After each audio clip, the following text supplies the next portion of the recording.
sobre la aplicación de NAT en la pandemia del COVID-19. Me gustaría que abordaran un poco ese tema y, y bueno, agradecerles desde acá. Solamente hacer una provocación. Aquí en Brasil se usa la traducción como cutucar, que vendría a ser diferente al empujoncito. Y creo que es interesante ese tema de la traducción, porque, por ejemplo, cutucar aquí vendría siendo como un piñiscón, como algo como cuando a uno le dicen así como, no, oye, no vas por ahí. Así me gustaría como que repensaran un poco esa traducción un poco mal hecha del empujoncito y bueno, y saber qué piensan sobre eso. Muchas gracias. Muchas gracias, Luis Alberto. Entonces, partimos por Silvia y luego también los dos comentaristas si quieren referirse a la pregunta. Las diferentes traducciones de la Snagin en diferentes países y la idea del nudging como gentle push, esta idea que es una forma de condicionamiento gentile, la idea gentle push tiene por mi parte una connotación típicamente retórica en eso, porque claro que, y también los usos del design, de la figuración, de la imagen del elefante pequeño y grande, claro que es toda una historia el mensaje la persona que es débil y que tiene una conexión con otros y que están en diferentes posiciones. Y este imaginario es muy importante tenerlo presente en el debate, en esta perspectiva. Diana tiene toda la razón, que es realmente muy afectado da una ideología particular. Respecto a la pandemia, el nudging es muy utilizado porque uno de los ejemplos que está mencionado es relativamente al ámbito de la vacunación pública. Nudging son uno de los instrumentos principales in alternativa respecto a la normativa jurídica que impone la vacunación. La alternativa en muchos países es de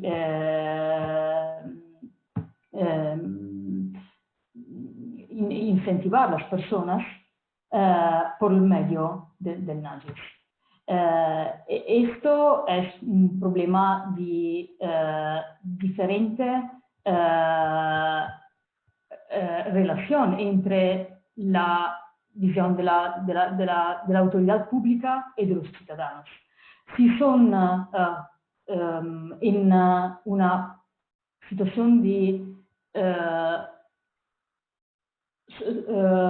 sujeción al poder público, o si se ritiene que el interés personal de cada uno y el mejor juez de cada persona debe ser la persona misma.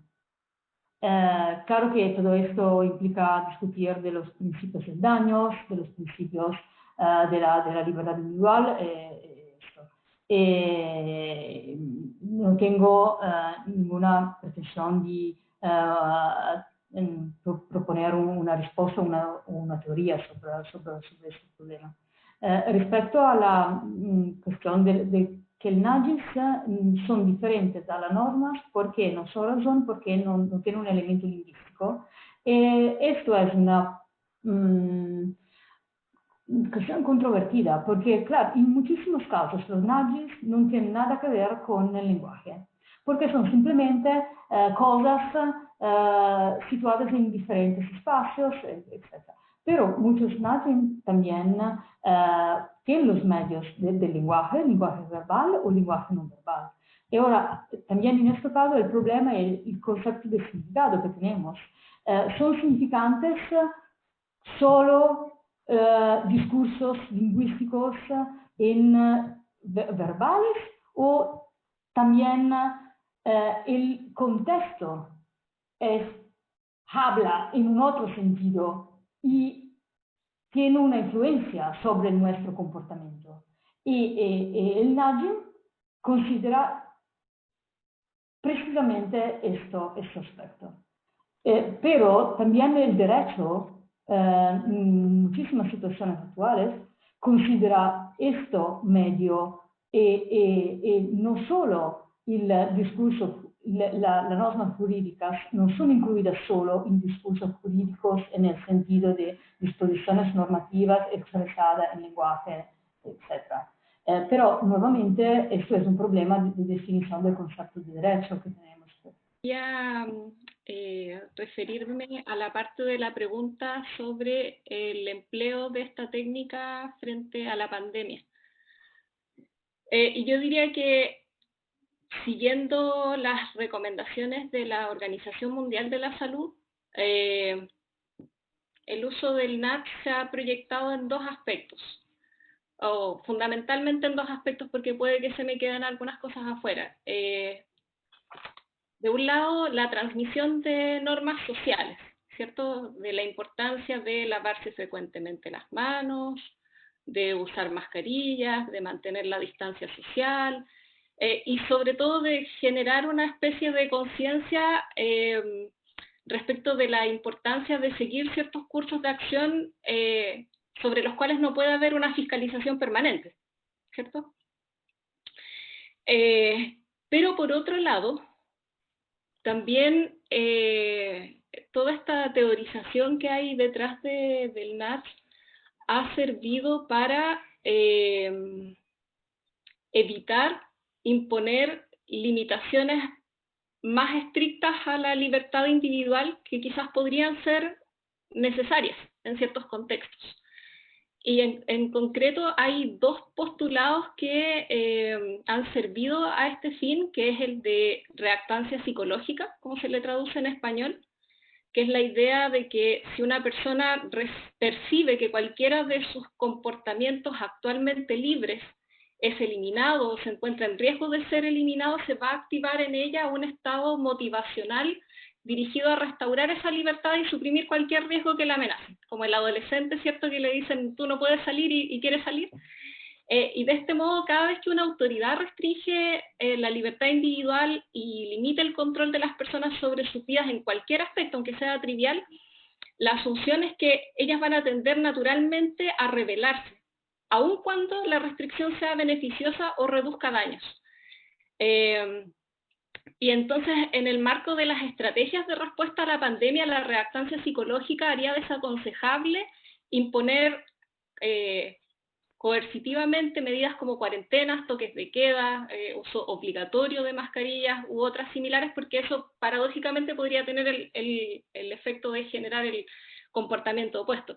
Y el segundo postulado asume que las personas también experimentan un fenómeno que se conoce como fatiga del comportamiento, que alude a un patrón de conducta que supone que tras repetir varias veces un determinado comportamiento, este ya no puede ser provocado de nuevo por un tiempo o solo puede ser provocado mediante un estímulo mucho más fuerte.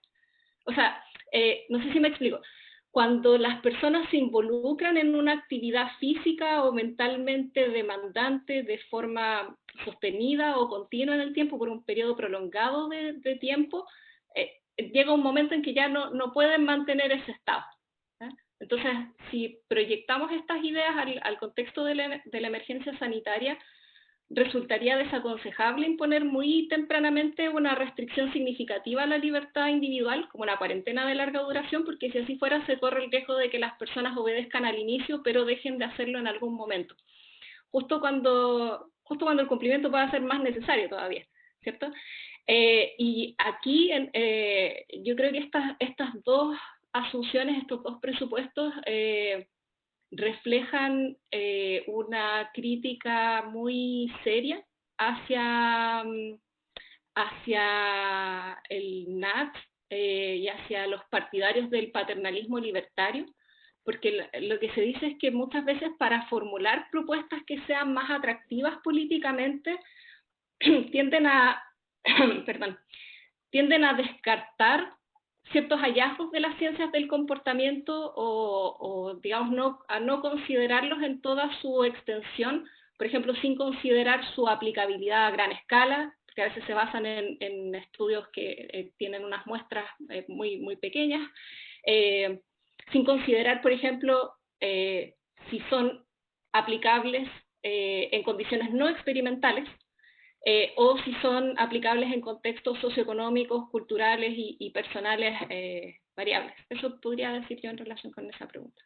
Es muy interesante la pregunta y para mí en particular, en lo personal, porque una de las cuestiones que, y esto es anecdótico, una de las cuestiones que me causó mucha impresión y me sigue causando impresión en el poco tiempo que llevo conviviendo con ciudadanos ingleses y con la cultura inglesa, es la de haber pasado de un extremo al otro, ¿no? Es decir, del paternalismo extremo de las medidas prohibitivas del gobierno de Chile al libertarianismo extremo del gobierno y la sociedad y de la cultura británica. Es muy impactante para un chileno notar que, por ejemplo, aquí en un barrio universitario nadie usa mascarilla. Nadie usa mascarilla ni en las calles, ni al entrar a un local. Y yo creo que el policymaker debió haberse hecho esta pregunta en algún momento. Porque el ejemplo de Inglaterra es interesante, porque uno podría decir que el gobierno inglés ha impuesto prohibiciones, ¿sí? Pero sin enforcement, esas prohibiciones, digamos, carecen de impacto en tanto normas sociales, no se transforman en normas sociales. O sea, quizá ustedes lo vieron en las noticias, el primer ministro instauró un lockdown de un mes, pero aquí en Oxford a nadie le interesa ese lockdown. Nadie lo respeta, digamos, todo el mundo sigue sus vidas como todos los días y nadie usa mascarilla en las calles, en fin. Entonces uno podría decir que como complemento a la prohibición emanada del gobierno central, necesitamos de nudges que provoquen como efecto esto a lo que Viviana se refiere, el efecto no cascada de producir normas sociales. Una vez que el nudge está internalizado y se convierte en una norma social, y entonces los demás por imitación empiezan a replicar el comportamiento. Ahora, si la pregunta es, ¿qué nudges podríamos haber ocupado en subsidio de las prohibiciones que no tienen ningún efecto en la sociedad inglesa? Bueno, yo diría, miremos cuáles son los tipos de nudges que la literatura ofrece. O sea, ¿qué es un nudge, digamos, convencionalmente hablando? Un warning es un nudge, un recordatorio es un nudge, una regla por default es un nudge. Entonces ahí tienes, ¿no? Ahí tienes, el gobierno debiera enviar a nuestros teléfonos celulares todas las mañanas un recordatorio de salir con mascarilla, ¿no? Debieran haber advertencias gráficas antes de entrar a cualquier espacio público, o al salir de un espacio público, porque quizás cumples con la prohibición que te impone un local comercial de ponerte la mascarilla, pero después te la sacas cuando sales del espacio público, del local comercial, a pesar de que hay evidencia científica suficiente que muestra que en el espacio público, es decir, fuera de espacio cerrado, sigue habiendo riesgo de transmisión. Entonces, al entrar y salir debieran haber warnings gráficos, por ejemplo, la imagen de un enfermo de coronavirus, en los buses, etcétera, para producir el impacto en el sistema automático de los receptores,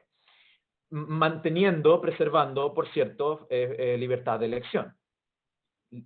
Entonces, quizá el policymaker, a la inversa de lo que dice Viviana, antes de imponer restricciones que luego van a producir fatiga, podría haberlo intentado con nudges, que socialicen